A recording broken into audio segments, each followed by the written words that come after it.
आइए दोबारा शुरू करते हैं मैथ की क्लास 10th की lesson 5 video number 4। Video number 4 का क्वेश्चन ये सेकंड है, जिसमें दी गई एपी के प्रथम 4 पद लिखिए जिसका प्रथम पद ए और डी सार्वंतर निम्नलिखित हैं। जैसे पहला सवाल में ए की वैल्यू दिया है और डी की वैल्यू दिया है और नए 4 पद हमको ज्ञात करने हैं। जैसे पहला पद a1 ही होगा, दूसरा पद का फॉर्मूला बनता है a प्लस डी, जो कि वीडियो फर्स्ट में बताया गया है। ए की वैल्यू 10 है और डी की वैल्यू 10 है, तो 10 और 10 जोड़ेंगे तो आएगा 20। इसी तरह ए की वैल्यू a3 के लिए a की वैल्यू 10 है और 2 ऐसे ही लिखेंगे और डी की वैल्यू 10 है, तो 10 का 10 रहेगा और प्लस 10 में 20, 10 में 2 का गुणा करेंगे 20 होगा, जो कि आंसर 30 बनेगा।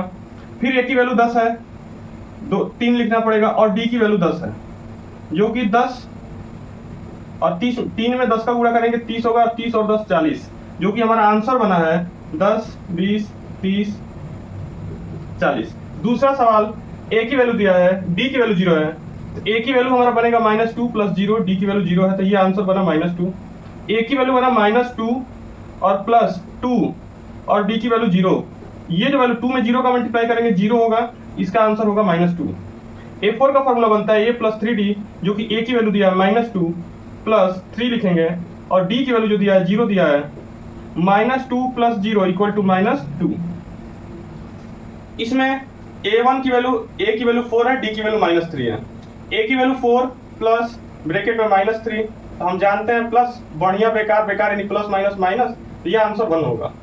इसी तरह a की वैल्यू 4 होगी प्लस 2 का 2 लिखेंगे और d की वैल्यू -3 है, तो हम लिखेंगे 4 प्लस माइनस बेकार बढ़िया बेकार, अब 3 दूना के 6, 3 2 जा 6, ये आंसर बनेगा हमारा -2।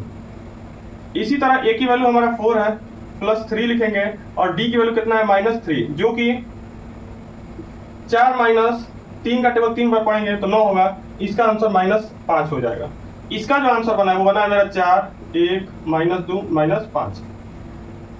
a1 की वैल्यू -1 है और d की वैल्यू 1/2 है, तो -1 प्लस 1/2, इसको हम 1 मान लेंगे, एलसीएम लेकर करेंगे तो -1 प्लस 2, सॉरी -2 प्लस 1, तो इसका आंसर होगा -1/2।